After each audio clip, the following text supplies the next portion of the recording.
మీ బిడ్డ 130 సార్లు బటన్ నొక్కి నా అక్క చెల్లెమ్మల కుటుంబాల చేతికి అందించిన ప్రభుత్వానికి మద్దతుగా, మీ జగన్కు మద్దతుగా, మీ బిడ్డకు మద్దతుగా 2 బటన్లు ఫ్యాన్ మీద ప్రతి ఒక్కరూ నొక్కడానికి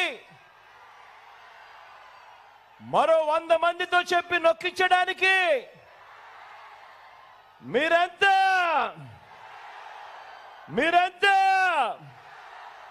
సిద్ధమేనా అని అడుగుతా ఉన్నాను. ఈసారి జరగబోతా ఉన్న ఎన్నికలు, ఈ కురుక్షేత్ర యుద్ధం చంద్రబాబు మోసాలకు ప్రజలకు మధ్య జరగబోతా ఉన్న యుద్ధం ఇది కేవలం చంద్రబాబుకు జగన్కు మధ్య జరుగుతా ఉన్న యుద్ధం కాదు.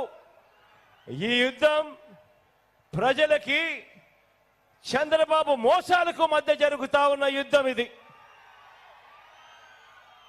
ఇది ఇంటింటికి పెన్షన్ అందించిన ప్రభుత్వానికి, దాన్ని ఆపిన బాబు దుర్మార్గానికి మధ్య జరుగుతా ఉన్న యుద్ధం. ఇది వారి మోసాలకి మనకున్న విశ్వసనీయతకు మధ్య జరుగుతా ఉన్న యుద్ధం. ఈ అబద్ధాల బాబుకు 2 వంతలు. ఒకరు దత్తపుత్రుడు, మరొకరు ఆయన వదినమ్మ. ఈ ముగ్గురు కలిసి రోడ్ల మీద అబద్ధాలు బుర్రకథలతో చెప్పడం మొదలుపెట్టారు. బాబు మోసాల బుర్రకథను వారిద్దరూ కూడా తానా తందానా అంటూ ఈ మధ్యకాలంలో వాళ్ళందరూ కూడా రోడ్ల మీద కనిపిస్తా ఉన్నారు. ఈ సిద్ధం సభలో మీ అందరి ముందు కూడా నేను ఒకటి చెప్పదలుచుకున్నా. మీ అందరికీ తెలిసిన విషయం, మీ బిడ్డ ఏం చేశాడు, ఈ 58 నెలల పాలనలో ఏ రకంగా మీ బిడ్డ మీ జీవితాలలో మార్పులు తీసుకొచ్చాడు అని ప్రతి సందర్భంలోనూ మీ బిడ్డ ప్రతి సిద్ధం సభలోనూ చెప్పుకుంటూ వచ్చాడు.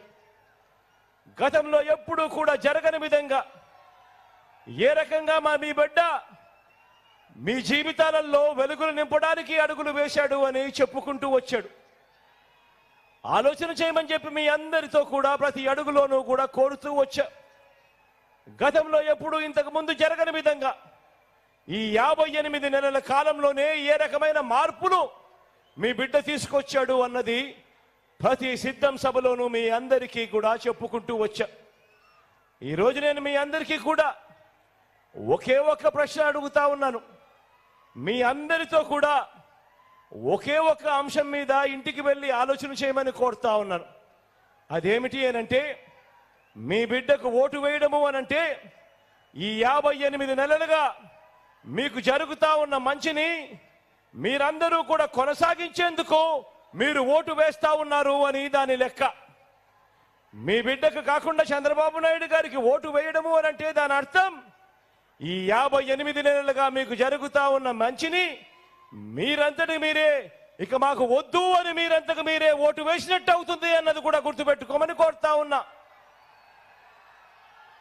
ప్రతి ఒక్కరూ ఆలోచన చేయమని కోరుతా ఉన్నాను. ఒక నాయకుడు అనేవాడు ఎలా ఉండాలి అని చెప్పి మనమంతా కూడా కోరుకుంటాం. మనమంతా సినిమాకు పోతాం. సినిమాకు పోయినప్పుడు సినిమాలో హీరోని చూస్తాం. అదే సినిమాలో మనం విలన్ను కూడా చూస్తాం.